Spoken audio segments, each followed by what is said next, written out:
Wow, I thought it was going to be kind of empty just 5 minutes ago. There were so many seats, so I'm very happy to be here. And I went walking this morning with my dog, so I'm still so cold. um, anyway, um, this has been an amazing week, and I've learned so much about so many things that I not even think about. I'm not a mammal person, so I usually don't think in mammals that much. So, of course, and I've learned a lot. So it's been great. Thank you very much for the invitation to come, and I'm looking forward to coming next year, but sitting on the back. Let me get the pointer. So my scientific upbringing is a little bit odd. I don't think I planned to be a scientist. It just happened. But for the last 12 or so years, I've been working on growing food in aquatic environments, mostly focusing on unconventional ways of growing food, but also growing unconventional types of food. And this includes things like building rafts to grow land crops on flotation, and this is to eliminate irrigation at 100%. It also includes trying different crops that we normally, let me try and put this down a little bit. Maybe better? Yep. This also includes growing things that we normally wouldn't eat, like water lilies, but still give it a try and see if they were useful for something. I've also grown shrimp on floating cages, and this was with the idea of trying to eliminate mangrove clear cutting pretty much. And of course, most of the time I spend growing seaweeds. So let me tell you a little bit about my seaweed upbringing. My first professional encounter with seaweeds happened back in 2010, right after I graduated from something. And when I was hired or interviewed for that job, I was asked if I could build a farm like that one in Tanzania, but over here in Costa Rica. And I was very young at the time, and I knew nothing about seaweed, and I couldn't care less. I was actually thinking, each time I can get a tan and I can get the job done, because after all, how hard can it be, right? Oh my God, I failed miserably, like over and over again. So I have to reiterate, I didn't know a thing about seaweed, like just maybe that they are red, greens, and browns. But aside from that, I didn't know a thing. But in the picture, it looked pretty simple, so I thought it was gonna be simple. Not at all. So I failed many times, like month after month. And one day I just have to pretty much swallow my ego and go to my boss and say, hey, I have no clue what I'm doing. And I was so ready to get fired, and I was actually happy because, I was gonna get away from this problem, but the worst thing happened. I wasn't fired. And my job told me, fix the problem, right? And get the farm going because I needed. And of course, the problem seaweeds were not the problem. The problem was me. I had no idea about seaweed whatsoever. So, I needed to fix the problem, so I started reading and stuff. And it only took me 18 to 20 months to learn a bit about seaweed, and over time I became pretty good at it. And my farm, it wasn't my farm, but my farm worked out pretty good. Nothing sciencey, really. So from all of the things that I read and learned month after month, really reproduction and growth are the most amazing to me. And today I want to bring you with me in a dive and share a little bit of those super amazing stuff that happen underwater on things that we do not really see. So let's gear up and get ready to dive. So some basics. Seaweeds come in many shapes, textures, sizes. There are some that are laminar, like the green one over there. Some of them are very branchy, like all the ones on the bottom. Sometimes you touch some seaweeds and they feel like leather, like the second one, the brown one. And sometimes you touch them and they are super smooth, like you kind of want to rub it in your face, or maybe that's just me. Some are very small, like the size of my hands, and some are super big, like 30 feet or more. And that's quite remarkable. But the most amazing thing is it doesn't matter what the seaweed looks like, they all require 4 basic stuff. So they require an adequate source of light, usually sun. They require carbon dioxide, they require nutrients, and they require, most of the time, substrate where they can fix. And this is true for absolutely every seaweed. If we were to get a box, or each one of you were to get a box with seaweeds, and I ask you, please classify them based on similarity, the great majority, I will say 98% of you, will group them by color: green, reds, or browns. And I will do the same because I'm not an artist. If you were an artist, you will probably have a hue of colors. But really, this is an artificial way of classification that works for us just for orientation, because seaweeds within the green, the red, and the browns share very little stuff, very little characteristics among each group. And if we were to do the same exercise with animals, it's very unlikely that if I ask you, let's base them on similarities, that we will group them in green, red, and yellow-brown. It is likely that we will choose something like birds with the birds, reptiles with the reptiles, fish with the fish. So really, color is useful, but not very informative. And this is also very true when we talk about reproduction. So yes, the horsefish and the ladybug, they're both yellow, but they do not reproduce the same. And the same thing happens with seaweed, rockweed and wireweed. They are both considered brown seaweeds, but they do not reproduce the same. And just to know, rockweed is the same as bladderwrack. The speaker from yesterday talked about the nutritious properties of bladderwrack, so it's the same one. Or also popcorn weed or popweed, so many names. But I'll call it rockweed because it's easier. So about reproduction. In general terms, seaweeds can reproduce in 3 or 2 different ways, depending on who you ask. So they can reproduce most of the time asexually, most of the time sexually, or they can go 50-50, sexual, asexual. But the bottom line is that it doesn't matter which pathway they choose. The whole purpose of reproduction is producing new individuals. So let's take a closer look. Asexual reproduction is fairly simple if we look at it in a picture. It can either happen by seaweeds growing like proliferations on the side. So imagine us growing another human. Oops, and then it falls off, and there you go. There's a new individual. So this is what happens here. The seaweed grows these proliferations from the sides. These proliferations eventually fall. They attach, and there you go, a new seaweed.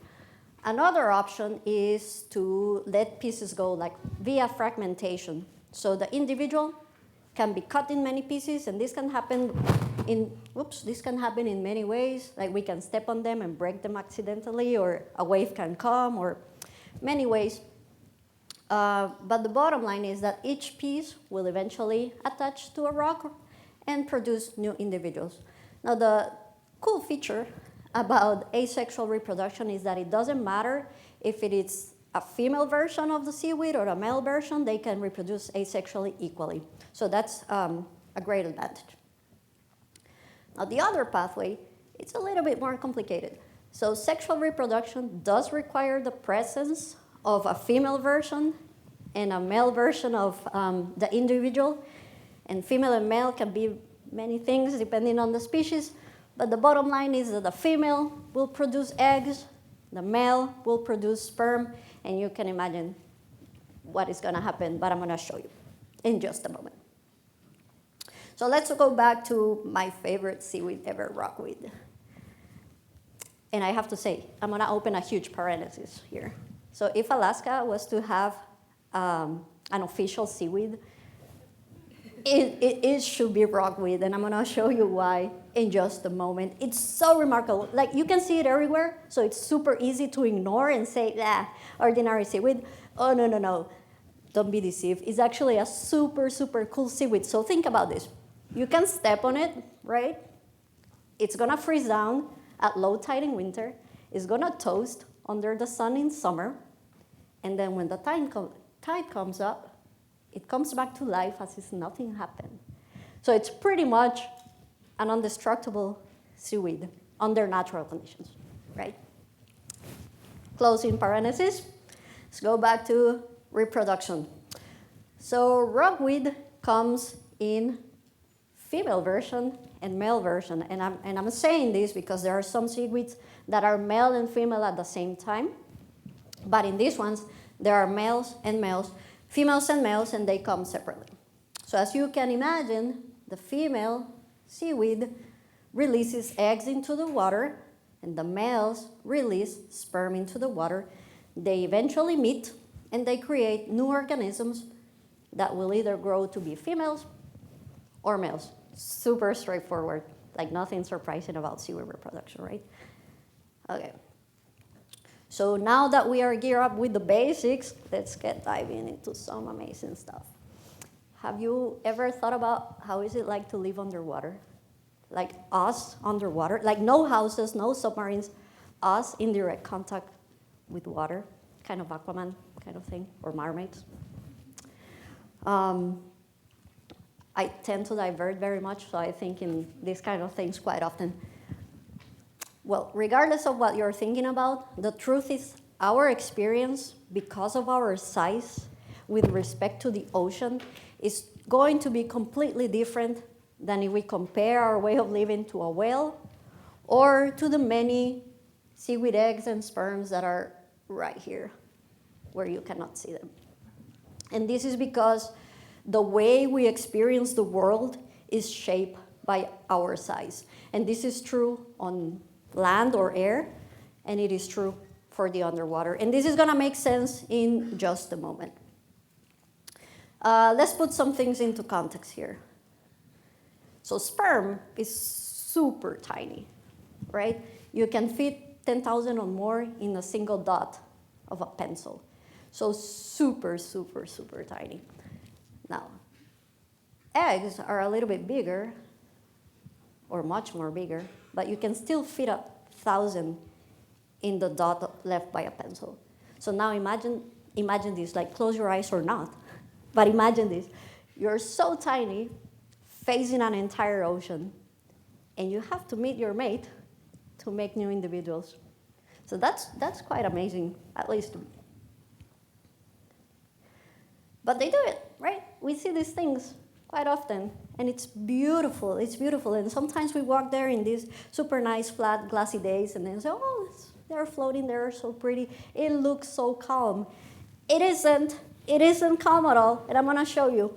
Now again, for us, it's very, very hard to relate to the forces that they are experiencing when they are underwater because we are not their size, right?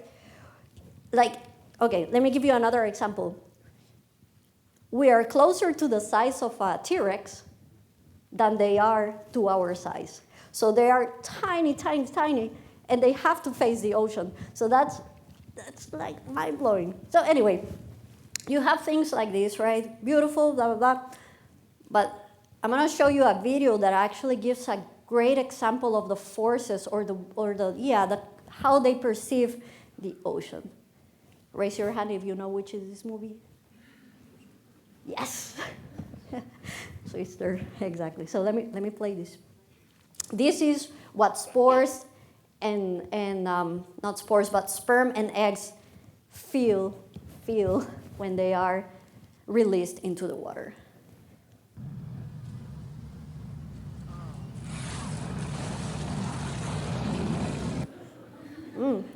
And it kind of doesn't make sense, right? But I'm going to show you a little bit that it actually makes a lot of sense. And I think it kind of doesn't make sense because we don't have tornadoes underwater, but we kind of do. So let's move forward here. So I told you just a few minutes ago that seaweeds require adequate source of light, carbon dioxide, nutrients, and substrate. And the combination of these four happen very close to shore or at shore where waves break. I don't know if you have ever been underneath a wave when it breaks, but they all form the same kind of structures, regardless if it is like a 2-meter wave or a 30-centimeter wave, or if it is a wave like this, even the ones that are easy to ignore, they all form the same structure. Now remember that sperm and eggs are super tiny. So I'm gonna show you what a big wave looks like. Just keep in mind that it doesn't matter the size, they all look the same. This is such a cool video. And I want you to look at the structures. So you have a tornado like going like this, but you also have the one that goes like this.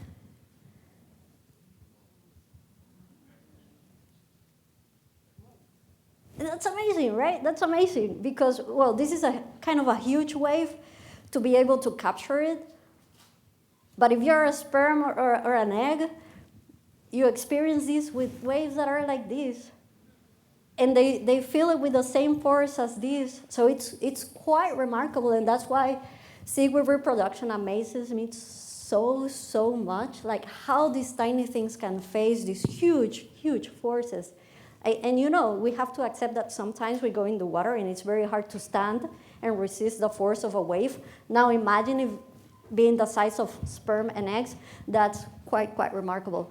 But you know, now imagine this. Now just imagine this. So the rockweed is releasing sperm and eggs right there, and what we think is calm is not calm at all because they have to face all of these, you know, eddies that not only go like this, they also go like that. So how in the world do they meet? That is super amazing, and that is part of another conversation. How do they do it to meet? But the truth is that they do meet, right? And they form these beautiful sea gardens that we are able to enjoy. But at the end, you know, life is so remarkable, and I get super excited when I think about reproduction and how impossible it is, but still possible, right? So I'll leave you here. I hope you have many questions, and I thank you very much for your attention.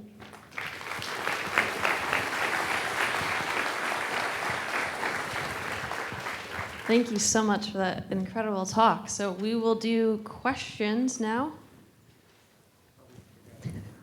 Come on, people. They're new to this job. We have one back there.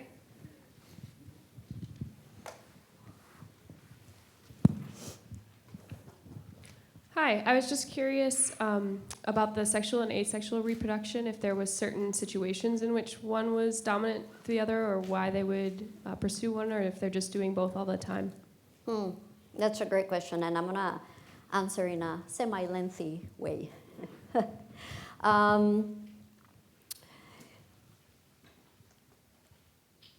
So see, there are preferences, let's call it. Depending on the species, some species can go 90% or more asexually because it requires less energy. So it's easier to fragment and then just continue living because the parental or maternal seaweed will not die, right? They can go 90% sexually, and they will rarely go asexually because it facilitates recombination, and they can actually, increase their probability of getting, I don't know, better genes or better quality.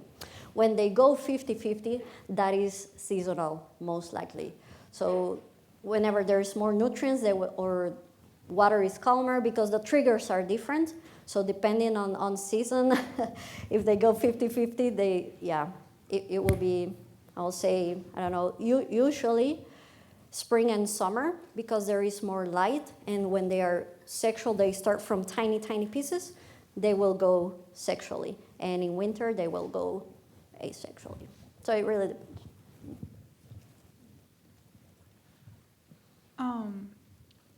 Is this on? Yeah.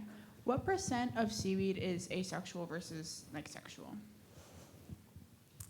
I don't know, honestly. I don't know. And the thing is that we don't know the life cycle for absolutely every single seaweed. There are like 20,000. So I really don't know. And Have you noticed more in like colder climates that they're more prone to one or the other, or warmer climates? Warmer climates.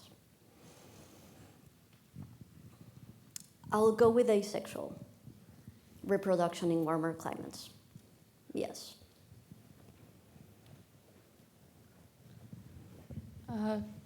I heard that seaweed is a plant-like protist colony.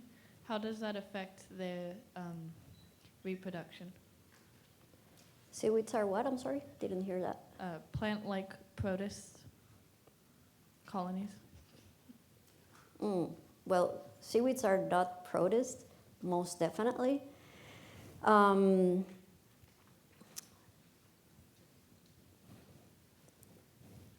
they are not plants, usually, right? But they do share many characteristics like plants to some extent. So I don't really know if it affects reproduction or not. I really don't have a direct answer to that.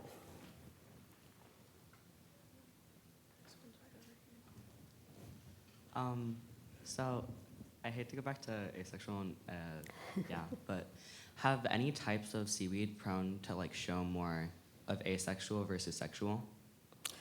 More types of what? More types of seaweed lean more on asexual versus sexual? It really depends on the circumstances. I'm kind of going to repeat the question. There are many types of seaweeds for which we don't know the preference on either sexual or asexual. It really depends on the environmental conditions. Like just as the other speaker said in the past, sexual reproduction requires a lot of energy. So I will say that if the environmental conditions are not conducive to going sexual, they will definitely go asexually. But the truth is that they will reproduce in either way. So yeah, when conditions are not ideal, they will go asexual. Hey, very good talk, first of all. Thank you. I'm curious, so when you were working down in Costa Rica, did you have to start by seeding? I can't remember what you call it, but using the spools of string in the lab first to start the seaweed? And my second part of the question is, what species did you work on growing while there? That's a great question. Well, simple answer, no, we didn't start from spools. And the way we started, or I started, each culture depended on the species. Again, we were trying like 25 different species because we were prospecting which ones were conducive to even be farmed. So this was starting from zero. At the time, there were no manuals except for the ones in Africa, like that species. But for other species, this was new territory. So the first thing to do was, okay, let's see how do you grow. So for many of those, we went on asexual reproduction, which is pretty much creating little pieces and sticking them, into rope. And yeah, I think that, and I'll say that the dominant was sargassum, like the one in the photo, the one that is right now like a nuisance in the Caribbean. That's the type of seaweed that we were growing. And it was basically because it was easy to cut and insert into rope. Cool. Hi. Excellent presentation. Really appreciated the wave physics. Would love to talk more about that. But for sexual reproduction and the scale by which, like, just the release of both the sperm and eggs, percent of survivability, or at least like what actually comes out and is able to grow. And then second question, at what depth rockweed, like the limit of its extent, like how deep is too deep for rockweed to survive? Okay. Because seaweeds or seaweeds spores, sperm, and eggs are so tiny, we cannot really track them in the ocean, so it's very hard to assess how many survive. But to give you an idea, they release hundreds of thousands or millions into the water, And if I say that a 10% of that actually made it into some sort of mating and creating individuals, that's a good number. So that's a strategy because the ocean is so big, and a lot of things will eat the sperm and eggs and spores. So let's say that evolution is accounting for a great percentage of loss. So that's their strategy. And the second part of the question is how deep rockweed can go. That's a good question. I'm not sure if I will be able to put a number on how deep it can go, but in general, all seaweeds are limited by light. And they have different pigments, so it really depends on what the pigments allow them to, how deep they allow them to go. Yeah. So I just had a question. When I was in biology class a long time ago, I remember that seaweed reproduction is fascinating to me because I think, and also the identification is difficult because of the complexity of the reproductive, like that that there's not just eggs and sperm, but that the eggs and sperm, maybe it's just like some types that they go off and implant and grow a different kind of seaweed that doesn't look like the other kind, and then they release more and they come back and combine. Can you explain more about that? Absolutely. So several parts to the answer. 20,000 is just an estimate of how many seaweeds they are, but because they have a very complex life cycle in which they change morphology depending on where in their life cycle there is, sometimes we can confuse one stage of life cycle with another seaweed, but it turns out it's the same. So if you're familiarized with black seaweed, which is harvested traditionally, that is a great example of how we confuse them. Like they have a microscopic stage that back in the day was thought to be a different filamentous seaweed, but it turns out that it was actually black seaweed. And that happens for hundreds of seaweeds. So I explained a very direct way in which a female produces an egg and a male produces sperm, but in many seaweeds like kelp, and this is actually what makes kelp farming possible, there is an intermediate stage that we don't have in plants or in anything else except for fern. But let's not go there. And that is called gametophyte. So kelp are neither female or males. They are male and female at the same time. And what they do is they do not release sperm and eggs into the water. They release spores. So spores will settle and they will germinate into something completely different called a gametophyte. And the gametophyte is the one that is either male or female. Then the male and female gametophyte will release either sperm or eggs, and then you will have the new individual. So that's an intermediate stage. You have great memory from biology. Excellent teacher. I hope that answers your question.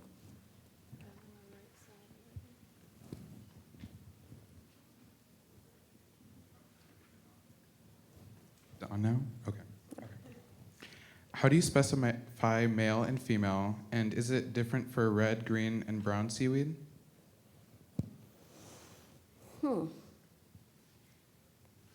Okay. For many seaweed, well, I will say that for a great deal of seaweeds, we cannot tell which one is male or female. They look exactly the same unless we look under the microscope and we see how the reproductive cells pack. So it's very, very specific. In some species, the males pack reproductive cells more tightly, and the female a little bit more loose, but you cannot tell them apart unless you have one next to the other. So it's very hard. It really varies by species. And yeah, really varies by species. Not even by genus, it really varies by species. That's why it's a little bit hard to track reproductive cycles on seaweeds. Hi, I had a question. Earlier you mentioned that it seems that sexual reproduction is more common in warmer environments. And I was wondering with the like climate change and warming of the oceans, you would expect to see an increase in sexual reproduction in seaweeds, and how that would kind of change like seaweed ecology and all that. Wow, that's a great question, and I think this is something that we are just starting to learn, and I'm gonna go a little bit tangential to answer your question. So back in the day like 2 years ago, it was thought that wireweed, or a type of wireweed, like sargassum, the one that is showing the blooms in the Caribbean, it was only able to reproduce or prefer reproducing asexually. So in these big rafts, if they were not disturbed and the pieces were not broken while harvesting, we will stop propagation. But what we have found out is that as they are traveling in the ocean, they're actually they warm the water because they pack together, right? So they have like little pockets of warm water in the masses of seaweed, and that is triggering a change in the preferred way of reproducing. So they are not reproducing through fragmentation, but asexually. And that was the first time that it was recorded for the species that is plaguing the ocean. So how is climate change going to affect reproduction? I think that is something that we are yet to learn.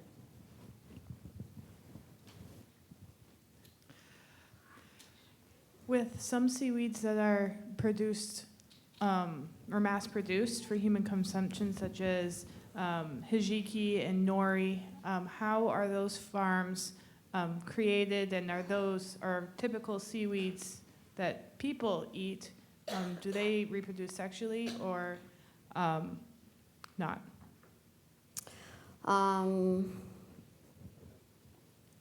First, how are they produced? So usually for farming, you want to go through the sexual route, although you can produce them asexually, because you can select the genes, right? You can create different combinations of seaweeds and grow the one that you want to, grow one the way you want to grow it. While if you go asexually, you will always grow clones of the same. And just like in agriculture or with cattle raising, when you create clones, you decrease genetic variability and you increase the chance of diseases and all of these things, right? You create a bottleneck. So you want to go the sexual way. They are all grown very differently because they follow different strategies for in their life cycle. What was the other part of your question, sorry? How seaweeds and large seaweed farms are able to produce the amount that they do. Okay. So as I just answered a moment ago, seaweeds produce millions or hundreds of thousands of spores or some sort of propagule. So when we have them in contained conditions, we can increase survival to close to 100%, just to exaggerate, 90%. While in the ocean, you will lose 90%. When we have a hatchery, we can increase that to 90% survival. So that's why we can sustain like huge farms.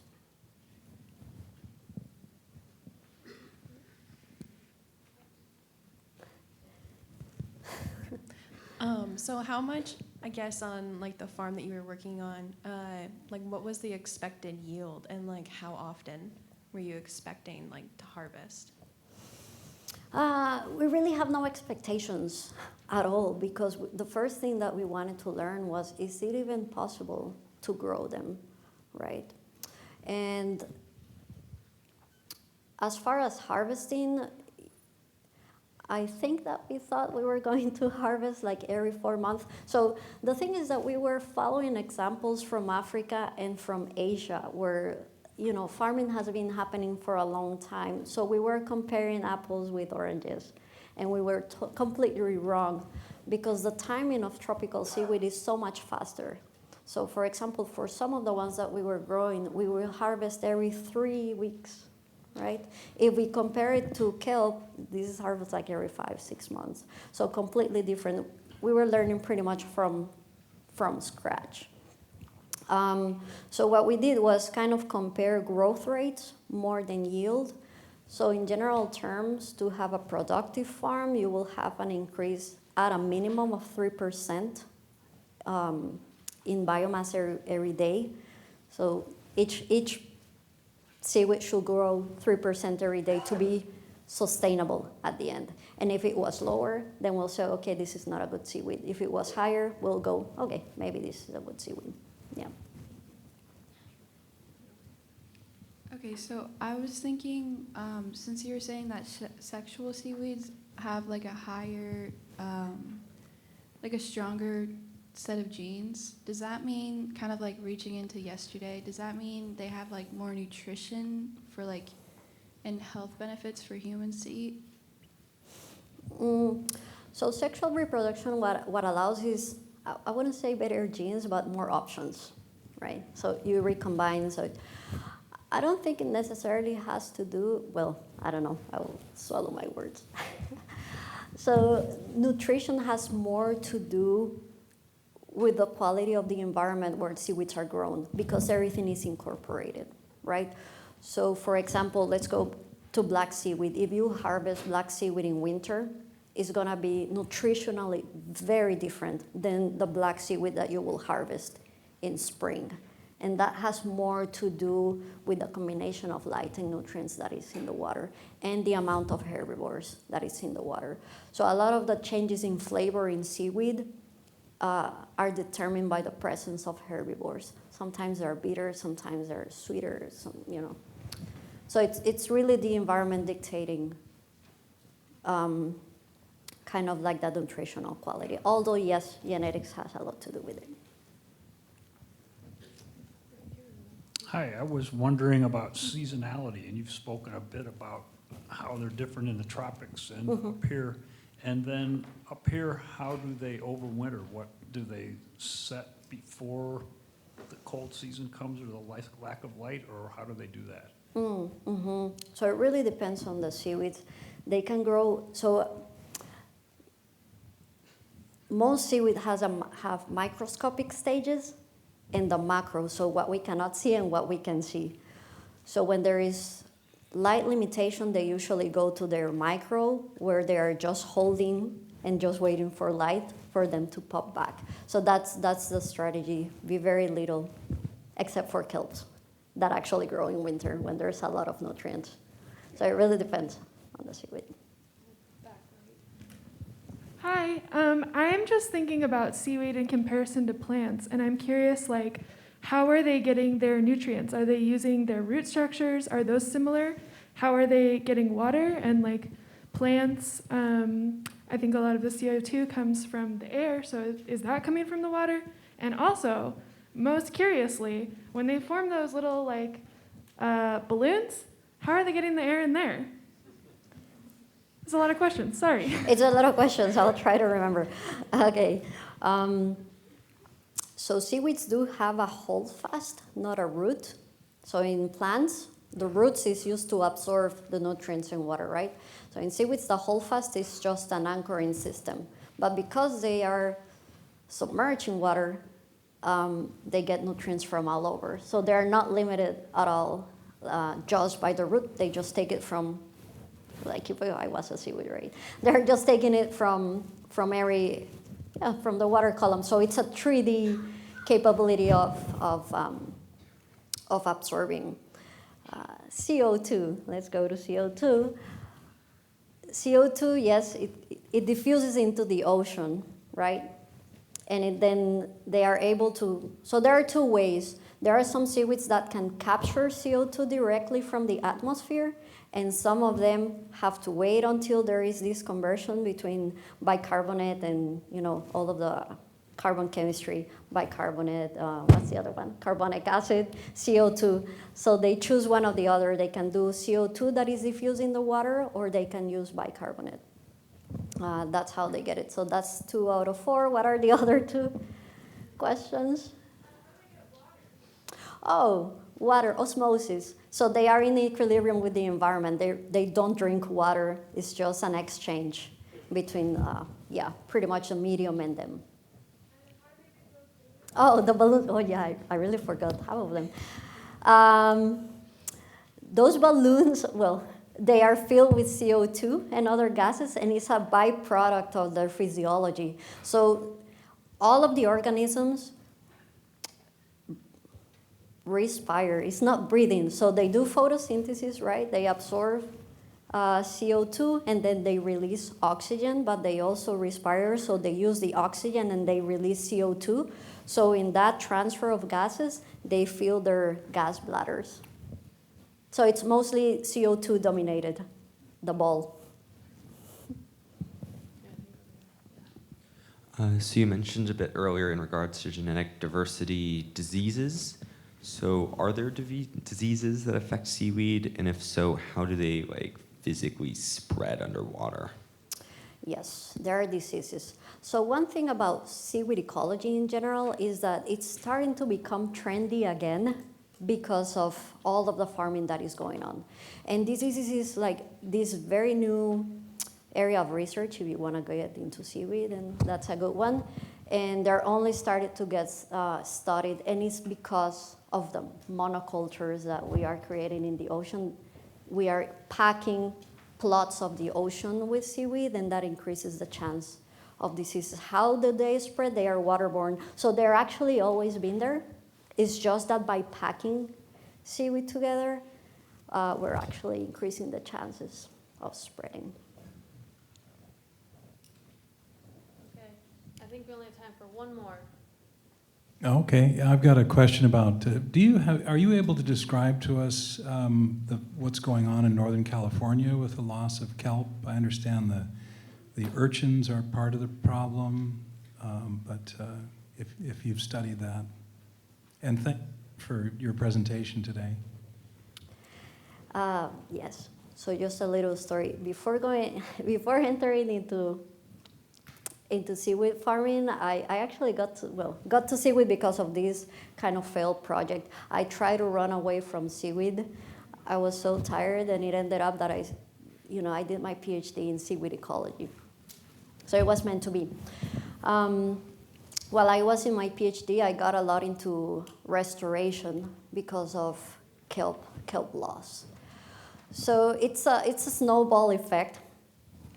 I'm happy to announce that it has nothing to do with humans. Sometimes we like to attribute that kelp loss is due to overharvesting, but it's nothing like that.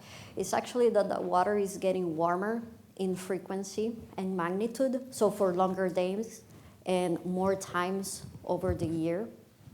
And kelp is not very thermal tolerant, right? It likes a particular range. So that's one case. Then there was the sea star wasting disease, that actually sea stars eat urchins eat kelp. So by not having sea stars, there were more urchins proliferated, and they start eating kelp. And another scenario that is there is the elimination of otters. So otters eat urchins eat kelp. So it's a sum of many forces acting at the same time, but not humans, which is good. Awesome. Oh.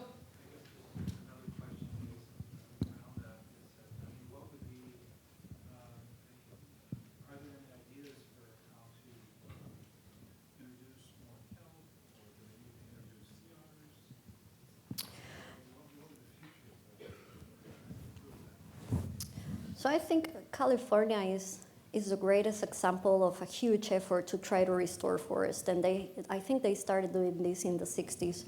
And if there's any Californian, they maybe know. But it started in the 60s. Now, restoring kelp or reintroducing, I wouldn't say restoring, but reintroducing kelp is, in theory, fairly easy because we master the life cycle and we can grow the little seaweeds and put them back in the ocean. And it has been done successfully. The problem is that we cannot stop ocean warming, right? We cannot stop heat waves. So we can restore massive amounts of seaweeds, like it has happened in Baja California and Mexico, but then the following year it dies again because the water heats up. So yeah, and also, in Southeast, there's the introduction of otters. I don't know if that's related to stability of kelp beds in here, maybe, maybe not. But unless we kind of fix ocean warming, it's kind of hard, unless we go to the selective breeding side of it and create kelps that are thermal tolerant. Yeah. Awesome. Well, thank you so much, Sherry, for your talk and answering all of our questions. Another round of applause, please.